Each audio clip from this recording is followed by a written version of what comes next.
Oopsie da. Forgot. Do you want me to start over? I'm just kidding. I'm not doing that to y'all.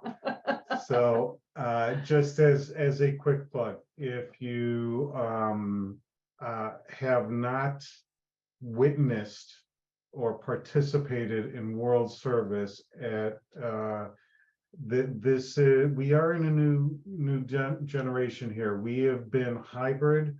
The CoDA Service Conference has been hybrid since the year before COVID.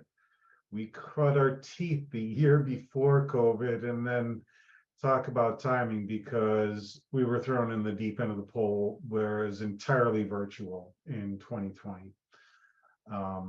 But you can observe. It is free to observe Monday through Thursday, 8 to 5 p.m. Go to CoDA.org, click on the link for the service conference, and you'll get a link to Eventbrite. Really and truly, there is service at the local level, and then service at world level is on steroids, and you will see a lot of work when it comes to traditions, I believe, being modeled. So that's my plug. That's your plug? That's my okay plug. Shameless plug. Shame. Totally.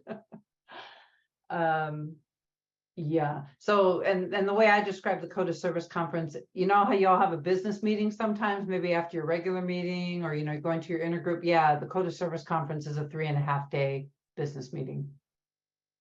So it's the way that I describe it, and it sounds daunting, but it can be very informative, and it can really help people understand who are interested, because I know not everybody's interested going at that level. But it can help people understand how CoDA operates and why we do some of the things that we do as a group.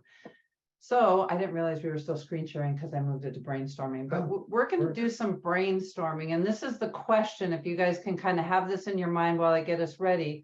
What does unhealthy service in CoDA look like? So how many of you are doing service? Just throw a hand up. You don't have to raise your hand with the thing. How many of you do service?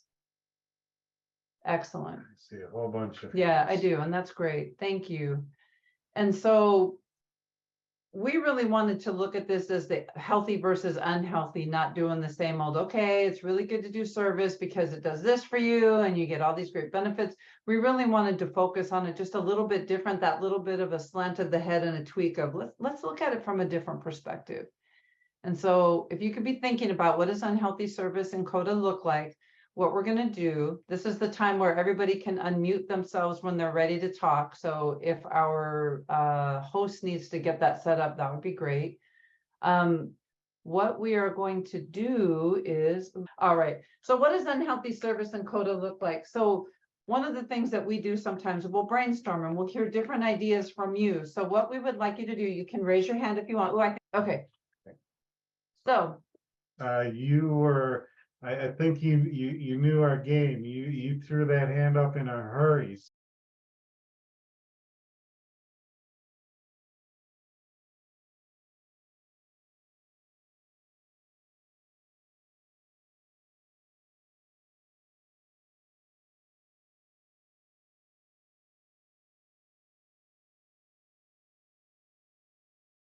yeah, doing it right, Mike.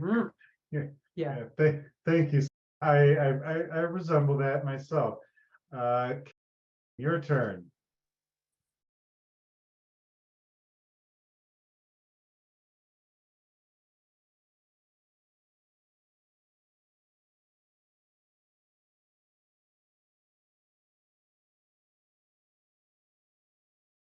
If I remember correctly, there's one of those on the behavior patterns of codependence, using recovery language to manipulate, something like that. Mm-hmm. You have your hand up, and then after that, I see.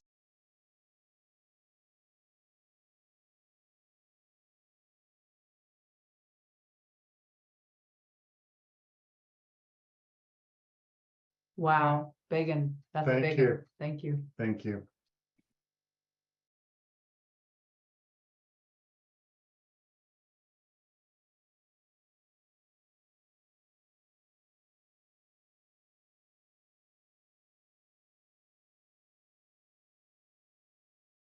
I'm just trying to catch it. So, so I know it's supposed to be different, but that's okay. Eating. Yep. Yes, for sure. Okay, Thank you. thank you. What have you seen?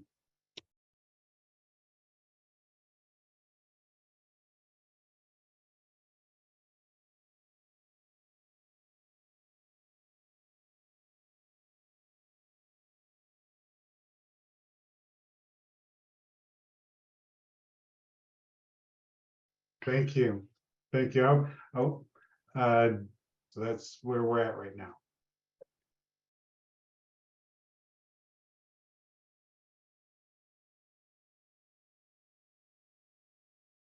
I appreciate your transparency on that. I do. Thank you. The CoDA cop. Got it. Let me bring this up a little bit. All righty. Yeah. We are just firing off on all cylinders. What have you got for us?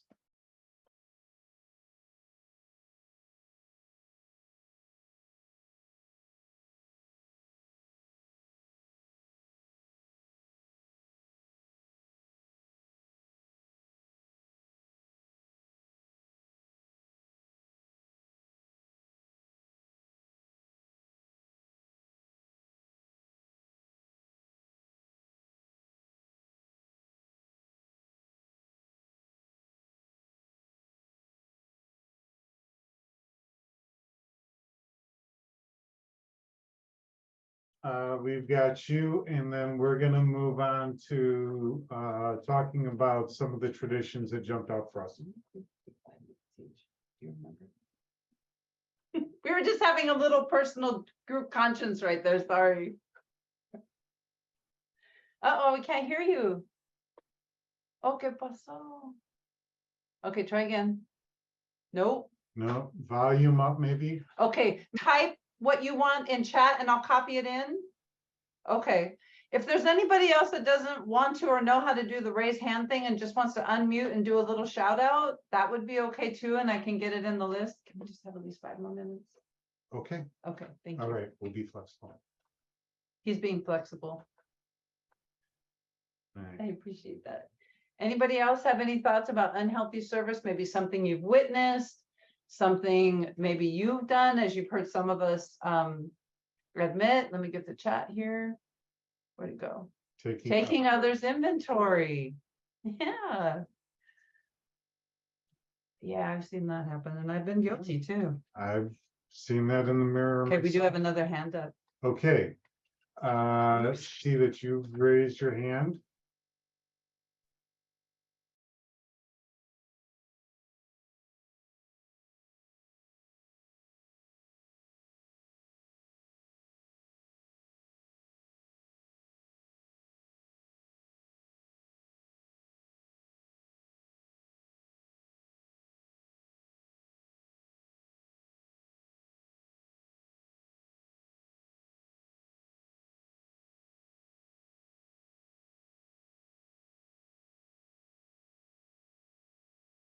Thank you. And we have the last two in the room. Yep.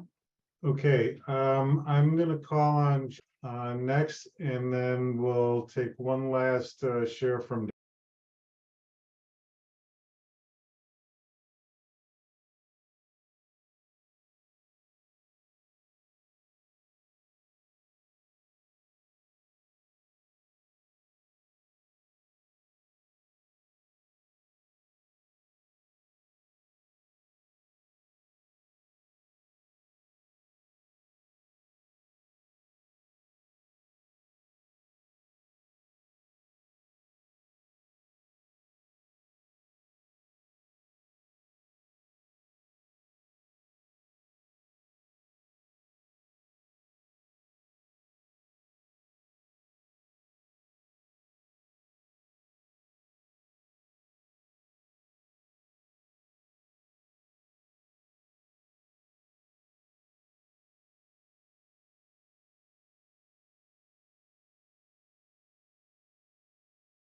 And then We have one last comment from, and then we're gonna move on.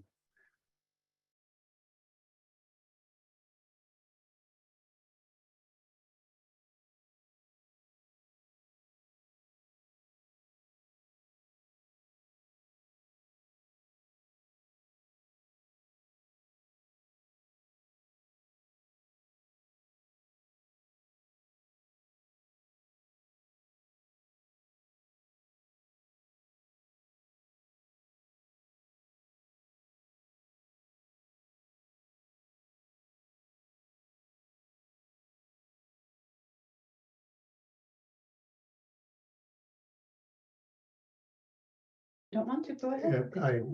We wanted to talk about Okay. the 4 traditions, 5 minutes each.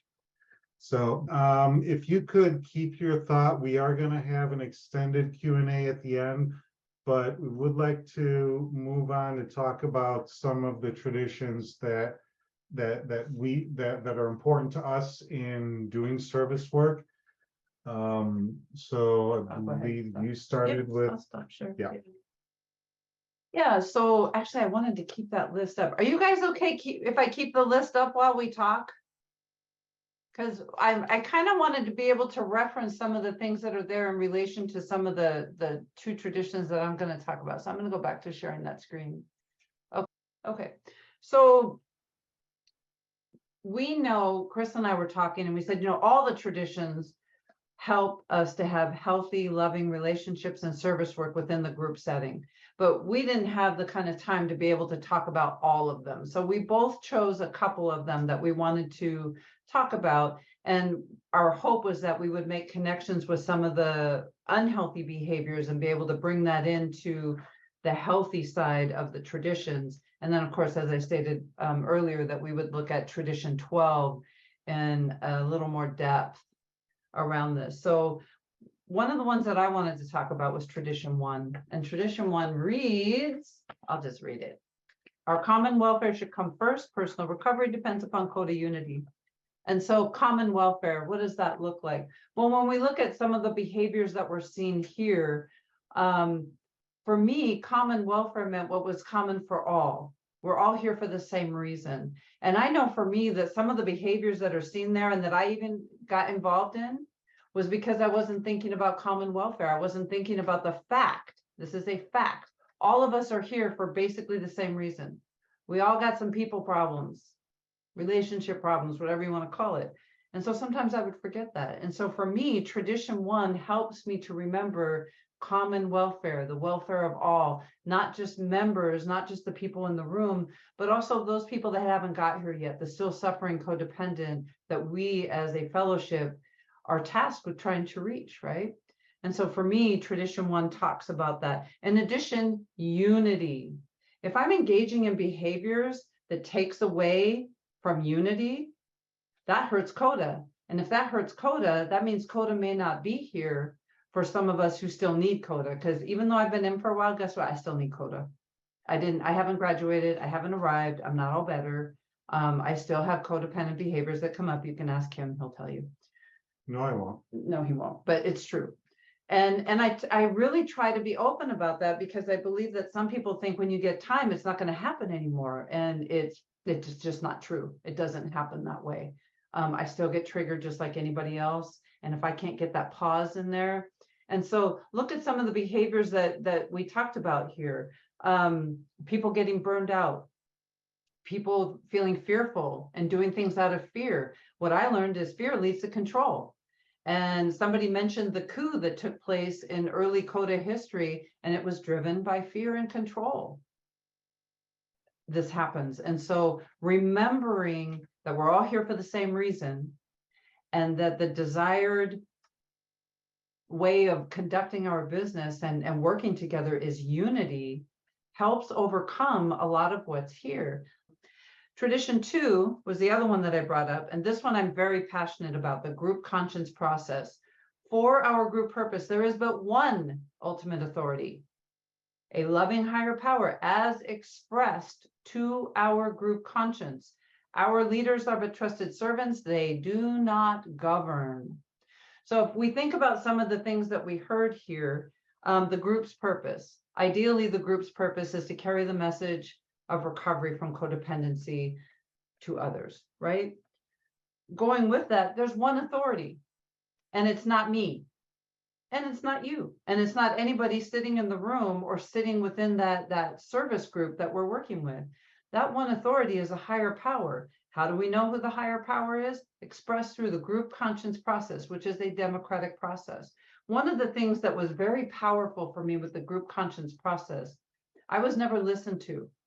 It was, and if I was listened to, then it was discounted, criticized, ridiculed, and basically dismissed. And so when I came into CoDA And we sat in a business meeting, and when I started to get into other areas of service, and people actually stopped talking and listened to me and were actually interested in hearing what I had to say. And then later on, when I got a little more experience and I would be listening to somebody, I'd be like, oh, can they just stop?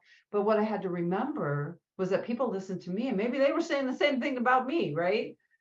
But what I learned about was the value of hearing everybody. Everybody has a voice and is encouraged to use it. And so this idea of there being one authority, higher power, expressed through the group conscience process, that process is a democratic process where everybody who has a voice is encouraged to use it. And it's our job as other members there to listen without comment. These are all really important things that help service work stay healthy and vibrant and sustainable. If I can give any word, it would be sustainable. And finally, building consensus. So sometimes I will be sitting in a group conscience meeting, and we got polar opposites here. I'm on one end, they're on the other end.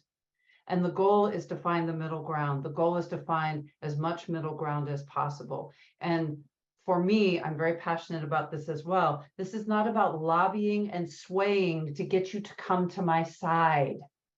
We don't do that because that's what I lived with. That's what I grew up with. And this is not politics. This is a spiritual democratic process, right? We're looking to hear all. And so for me, I practice listening to everyone. I have something to learn for everyone. I don't care if you've been here 1 day, 1 year, 10 years, 40 years. I don't know if we're all that old yet, but close. It's so important that we hear all opinions, we hear all voices, and that's something that I believe helps keep our service work healthy. So now I'm going to shift over to you and turn it over to you, my love. Thank you. Okay, so one of the traditions that I'm very passionate about is Tradition 5. And it's very important for my service work for a few different reasons. What I recognized during the course of my recovery was that I didn't have my own personal primary purpose. There were times in my life where I had a goal. At one point, I was pursuing a military officer position. And at the time that I had that goal, things were very clear. It's very easy for me to make decisions because that was my primary purpose. It was either to achieve that goal or not. And then when that opportunity was taken away from me, I was adrift. I had no idea what to do. Now, eventually I got to recovery and I got to CoDA. And when I realized that I didn't have my own personal primary purpose, I was adrift. I was kind of latched onto CoDA's primary purpose, and that helped make things clear for me. So I believe that the primary purpose for CoDA, which is to spread, and I will take from Lisa's cue, each group has but one primary purpose: to carry its message to other codependents who still suffer. I also realized that I needed to have my own personal primary purpose for how I treat people in general. Everyone, my family, my colleagues, peers, people in CoDA. And part of my primary purpose is to be respectful of others and myself. That's one piece of my personal primary purpose. So because that's clear in my head, I don't fall back into some of the same fear-based, control-based, anger-based characteristics and behavior patterns that I had before I was in CoDA. So latching on to CoDA's primary purpose and the traditions is important. Having my own personal primary purpose is also important to avoid some of these things.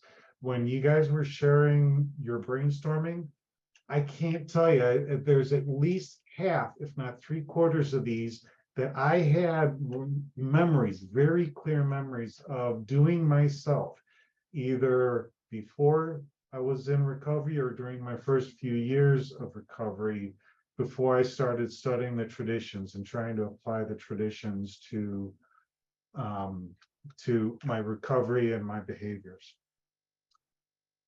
Another tradition for me that is very important is tradition 7. The CoDA group ought to be fully self-supporting, declining outside contributions. So when I first heard this tradition, it was all about putting a buck or two into basket at the beginning of share meeting. And that's all that tradition 7 was at the time. As I have done this 12-piece relationship toolkit, as I've read the tradition 7 in the green book, some of those questions, some of that conversation, it really expanded in my head.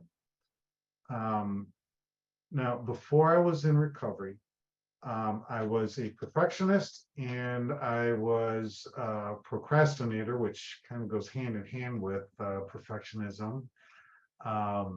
But I was also something of a do-it-yourselfer. Okay, if I have a challenge in front of me, I'm going to solve it on my own. I had this very high expectation of myself, and generally speaking, if I had enough time, I could find a solution. There was the ego that if I figured out a solution, then my solution was it. I wasn't going to be open to anybody else's solution. And even if I got evidence that my solution wasn't working right, my solution, my toolbox was go from a regular 1-pound hammer to a sledgehammer. If that didn't work, then I'd go to the jackhammer because I was going to make my solution work. So for me, tradition 7 is part of turning it over to the group. Okay, a CoDA group ought to be fully self-supporting. This is not Chris's CoDA group. This is not Chris's program. The group is responsible for its solution. When I worked my steps, especially getting through my inventory and making that list and those amends, I was taking ownership and accountability for my actions. But this tradition reminds me that the group is not Chris's group. The group is itself. I am not responsible for the group. I am responsible for speaking my piece. I am responsible for offering my perspective, my experience, strength, and hope. And I am responsible for honoring the group conscience, but this is not my group. So for me, self-supporting, part of self-supporting is being accountable for the group itself. So for me, overcommitment, relying on one person or one person trying to take the reins and force their control, that's not self-supporting. That's not sustainable for the long haul. So time, effort, perspective, I can't tell you how many times the group conscience has been different than Chris's plan, and it was better than Chris's plan. And self-supporting, including everybody, is part of that. So at this point, I think we want to take a little break. Yeah, it's break time. So Yeah. we're going to go ahead and take a break. Thank you, everybody, for coming back. So when Chris and I were considering which traditions to talk about, originally we were going to do 2 and 2 as we did earlier. And then I just felt really strongly nudged to talk about Tradition 12 and have both of us share, because both of us have some very distinct experiences with Tradition 12. And I will be very transparent with you that I've had some positive experiences and I've had some extremely negative experiences. And I share those and I talk about them because I also like to talk about the lesson that I got from them, right? So I don't try to hide it or keep it a secret or make it seem like, it's always, butterflies and rainbows when we're doing service. Some days it's not. And it's just like real life. Is it always butterflies and rainbows at work with our families? If we're out at social functions, it's not always like that. So I find and continue to find that those difficult situations are where I grow. So I love sharing this because I had a sponsor for a while who was a master gardener, and she would say, everything needs shit to grow. And I loved that saying because it really, I know it's kind of crude, and forgive me if I've offended someone because it's not my intent, but there's an element of spiritual truth to that. I don't grow when everything's great. I grow when it's hard. I grow when it's difficult. I grow when I have to be challenged. And so talking about principles before personalities, we have this amazing booklet. I'm going to hold it up here. Traditionally speaking, finding solutions. I'm weird. I know, it's okay. So there are a couple of paragraphs here that I wanted to share with you because they really spoke to some of the things that we've talked about as far as unhealthy behavior. Do we want to put the list back up? Is that okay? Sure. Are you guys good with the list coming back up? Because I kind of want y'all to see. Okay, here it comes. Whoop, whoop. There it is. Okay, and there's some chats, but I don't see them. Is somebody monitoring the chat? If there's something that we need to see, would you let us know? Fabulous, thank you. So on page 48 in my booklet, because I don't know if this has been revised yet or not, what are the principles of CoDA? CoDA's principles are embodied in the 12 steps and 12 traditions. These include concentrating on our shared welfare, making decisions together with that common welfare in mind, being responsible for our actions, sharing in our primary purpose of recovery, recognizing what's getting in the way of that stated purpose, being able and willing to take care of ourselves, also being willing to ask for help when necessary. We learn to divide up the work, avoid gossip, be trustworthy, and remain personally anonymous in public. What about personalities? When one person dominates a meeting, the other members may start to focus on that person's understanding of the 12 steps and 12 traditions. Even if that person seems to have gotten it, the meeting is less useful to members whose experiences are different from the leaders. Members may start to think that they are doing CoDA the wrong way. Placing principles first reminds us that we work the steps and apply the traditions as individuals, each on our unique journey of recovery. In our relationships, we find serenity, strength, and spiritual growth when both partners feel a sense of belonging in the relationship. I just went off on a tangent. Love and accept themselves and their partners and see themselves as equal. No one personality dominates. So I'd like to share a couple of personal experiences that I've had. So I'm not going to call out areas or where I lived. I've lived a few different places, but in one area that I was living, we had several CoDA meetings. The other meetings didn't know, like one meeting didn't know the others existed. It was like that, where there was no unity, there was no coming together. So there were a group of us who said, hey, let's go meet these other people, try to come together as a group and form an intergroup. So we went to this one meeting, and the same woman had been the leader for 4 years. In addition to that, when it was time, they had a step study before the meeting. So they would have a step study, and then this woman would hear all of the 4 steps. 5 steps, like you write your 4th and you share your 5th. And it was quite shocking, actually. And they didn't know, many of the groups didn't know that there was CoDA literature. They were completely disconnected. And so when I think about the principles before personalities, that was a stark reminder of why we do what we do. It's also a stark reminder of why we use CoDA endorsed, conference endorsed literature, because it's written by codependents, plural, for codependents. It's not written by one.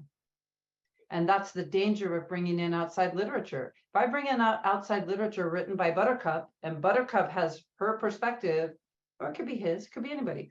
If Buttercup has their perspective on it, as one person's perspective. And as I think we've heard through the unhealthy behaviors, there are a variety of understandings and perspectives about what's healthy, what's not, where I came from, what's a trigger, what's not. There can be so many different things. And so for me, I have found that principles before personalities is absolutely essential for healthy behavior in service work. There were a couple of other things that were mentioned. Let me just see if oh yeah, here's the other big one. No recognition or credit. I don't do service so that you guys can go, yay, look at that Lisa, she's doing it. Woo. It's not about recognition. It's not about getting credit. And if it is, I'm not telling you you're bad or wrong. It's not my job. What I'm going to say is I've been taught to look at my motives and look at, why am I doing this? What is this about? Is this how I'm getting those codependent ego munchies, that say I'm okay and I have value and I have worth because I'm giving and doing and giving and doing. Those are things that can be revealed as a result of giving service. And so for me, principles before personalities is so vital to healthy service. Oh, cool. Thank you. Because of that, because it can't be about me. It can't be about what my, what I bring to the table. I've also seen in conference conventions kind of thing where somebody's up there with a microphone, because we used to have to hold the microphone before that, and somebody believed that they knew better than this person, ran up and grabbed the microphone out of this person's hand and started talking. To me, that's principles before personalities. If you've got something to say, we have ways of doing that, right? We raise our hand, we wait our turns, we stand in line, we do those things that I was supposed to learn in kindergarten. I'm pretty sure I did. I almost didn't pass kindergarten. It's kind of sad, but anyway. So in all honesty, these things can happen in a variety of ways. And what I've chosen to do is I've chosen to learn from them. I learned from mine, and I work really hard not to beat myself up over it. I use the principles of the program to help me work through if I've been the one who did it, if I've been the recipient of said behavior, which I have. I have been called a liar in front of a room of recovering people, and that was public, and I had to deal with that. I remember having to keep it together until I got back to the hotel room, and then I was a puddle for about 5 hours, and on the phone talking with the sponsor, doing the writing and getting myself through that. And those were all things that helped me to grow and learn. I don't share these things again to scare people off or to say it's always like that. But there is going to run into these challenging situations. I look at them as growth opportunities. And my husband has a beautiful way of putting it, and I'm hoping that he will talk about that. So I'm going to shift over to him because I really want to hear more from him now. And just thank you. Thank you for allowing us to share in this way. And here he is. Thank you. So anonymity is the spiritual foundation of all our traditions, ever reminding us to place principles before personalities. One of the things that I realized during my 4th step and my 5th step was that I was really, really good at identifying what other people were thinking because of their actions.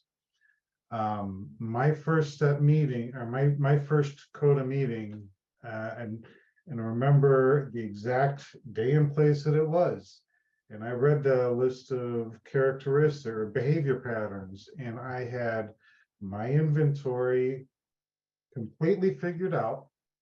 And I also had my wife's inventory, and I had my father's inventory, and I knew exactly how to cure all 3 of us, and my life was going to be better. So I look back at that night and I realized I was exactly in the right place.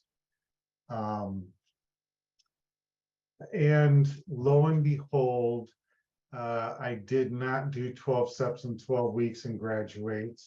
I did not do 12 steps in 12 months and graduate. And I'm not yet at the 12 years, but I am getting close to double digits. So I'm in the right place doing the right thing. Because I am doing a little better. One of the things that principles before personalities. I know that I don't like if I am not spiritually connected, I'm not listening. I know that I can listen to someone else if I am spiritually connected. And if I am so obsessed with someone's personality, if I am so obsessed with the insult that this person may or may not have done 10 years ago, I am not listening to them. That is not a sign of serenity for me. I've come to realize this about myself. I very early in my recovery, my first marriage was on life support. I was 6 months into recovery, and there was a meeting coming up, and I had been tasked with what I was going to say to my wife on this last ditch effort. And I got to that, and then I had two people ask me, what is y'all going to say? And this was one sign that I realized to myself that I was making progress. I said to both of them, if I tell you what my wife is going to say, I am putting words in her mouth, and I'm not giving her the freedom to make a new choice. And that's what I want. I want to make a new choice moving forward. And if I want that choice of doing something different than Chris of 6 months ago or 2 years ago, then I have to let someone else make that. So for me, principles before personalities, that's a big piece. That is a really big piece, because if I am so obsessed with a personality, then I am excluding the possibility of growth, not only for them, but for myself. And the other piece of principles before personalities comes from my father. Now, for many years, over 14, I could have argued like a Supreme Court justice about how bad my father was, and I could convince a room full of 1,000 people. I had that much evidence. And I had a trend. I did my work around my father. I was ready to make an amends. I was trusting God to make that happen if he wanted it to happen. I found out a few months ago that he died a year and a half ago. He died at the start of a medical challenge for myself, literally within days. And he was dead for 18 months that I didn't know about. And in doing my living amends to my father, I realized that I had to thank my father. There were things that my father taught me that I took the wrong lesson from, and I had challenges from some of the examples that he gave me. But I also have a strength of character to not give in when the going gets tough. And that was also from him. So I have come to realize that there are many positive lessons from not the soft and fuzzy teacher, but from a hard taskmaster, someone that I don't advise getting a lesson from, but some of the strongest lessons I have were from hard teachers. And moving forward, I want to say thank you to my teachers, both the kind ones and the hard ones. So for myself, saying thank you to my father and to the other hard teachers in my life, because I like where I am now, and I wouldn't be where I am now if I didn't have those hard lessons as well as the easy ones. So that's my perspective and the value of tradition 12. Okay, let me get us I gotta find the PowerPoint again, sorry. Yeah. We did that. You wanna do the summary or are we doing questions first? Yep. Q&A. No, Q&A, okay. So, give me just a sec, I'm just gonna screen share really fast so you can see. We're gonna do questions and answers right now, and if somebody has some ESH to share, that would be great, experience, strength, and hope. Excuse me. If you could keep your shares in the 2 to 3 minute range, that would be great. So if there are multiple Yep. people that would like to share, that'd be great. I'm gonna stop sharing right now so we can see all y'all. Yep, And- we deliberately set a larger time so that we can share and dig into these experience, strength, and hope for everyone. And so first up is I was curious, did you want some feedback on that? Okay. Are you okay if I? well, I'd like to as well, so go first. Okay. On my side, I have had some times where my service has gone on long, and you know, even though I had made the request to turn it over and nobody had turned it over, and I wasn't necessarily feeling bad about it. I was also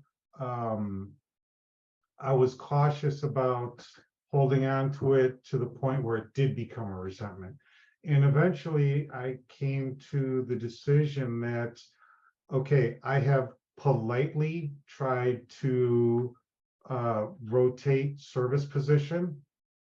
And if it's not being politely received, I have to put my foot down and say no.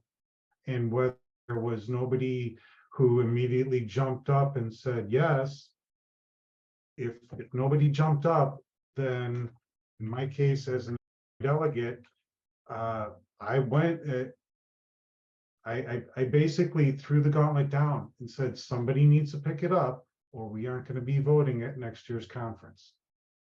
So I politely tried to turn it down, but eventually I had to drop it, whether there was no safety net or not.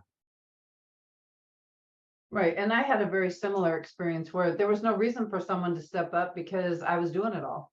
And I was going to continue to do it all if someone did step up. So what I found, very similar to dealing with an addict or an alcoholic, is that allowing for consequences, allowing for things to happen as they would and not trying to save it. Or for me, I had an issue with being the sword and shield of CoDA. Like I wanted to protect CoDA and I wanted to make sure everything was safe and good for everybody and blah, blah. And eventually in my forward step work, because it wasn't one and done for me, I've done the steps several times, I was confronted with this behavior of mine through my 4th and 5th with another member of the program. And I came to the realization that I couldn't save CoDA. It wasn't my job. It was God's program. It was higher powers program, not mine. So when I let go, when I just said, you know what, end of the month, I'm done, you might be surprised how many people stepped up because, you know, it got real. There were consequences if somebody didn't step up. So that was my own personal experience, very similar to Chris's, of course. And I hope that you find hope and help with that. I really do. And thank you for your willingness to hear our experience. I want to say thank you so much for the honor to present this workshop. Traditions are very important to us, and for myself, what traditions and service work really come down to, it's taking the ideas, and some of these are new ideas. Some of them are old ideas that I forgot about in my disease, but it's taking the ideas and turning them into a healthy choice and new choices for better outcomes. And it's where service is where traditions really come alive for me. And that's my summary of traditions and service. Thank you, love. So for me, I wrote here, traditions, pardon me, traditions provide the framework for healthy service to take place at all levels. It helps recovering codependents to work together for CoDA's common purpose, to carry the message of recovery to the still suffering codependent. And I too would like to say thank you to Arizona CoDA and to all of you for being here with us and sharing with us. Can't do it without you. And I know that, and I'm very aware of that.